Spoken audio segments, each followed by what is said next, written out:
सांग माने welcome to Mamta's magical life. आज हूँ डे 3 आमर रिमेडी।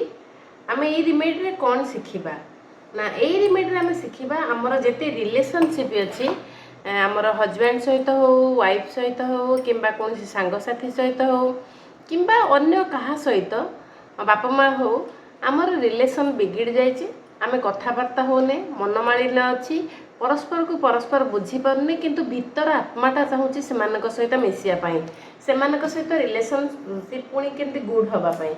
तेज आम कौन करवा घरे बसिकी कुआड़े न जाइए ये सहज सरल उपाय करंतु देखिए निश्चित भाव में आपण हूँ तार पाइबे हूँ रिजल्ट पाइबे। कौन करवा आम से आम रिलेशनशिप जो मानक सहित बिगिड़ी आम से गोटे येलो कलर पेपर नवा।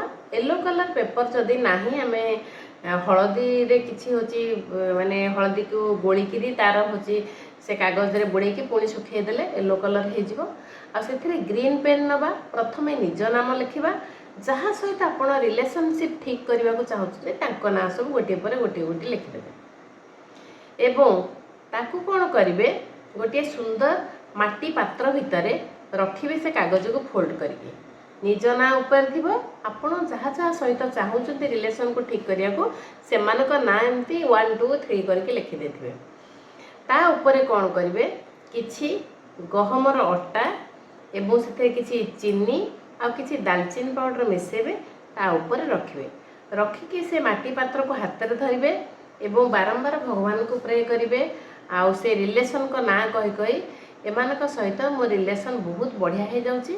आम बहुत मिसुचु बहुत सुंदर भाव में आप पॉजिटिव भाइब देवे भाइब के 10-15 थर करेंगे आर समय है आप इवनिंग आवर करेंगे एवं कर सारा पर से दिनटा रखिए ता परदिन आप नहीं कौन सी माटी तले हो कि वृक्ष मूल हो ताको पोती देवे देखिए आपण को रिलेशन ठीक हो रिलेशन करने को हेले आपन को कौन सी प्रकार नहीं जे दिन कि असोच अच्छा कि कौन सी आप पूजा करें से सब किसी गणाजनी आपड़ करें।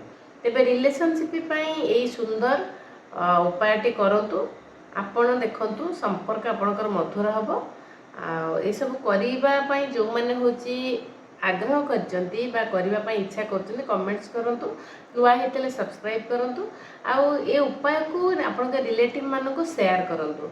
Thank you have a nice day. नमस्कार।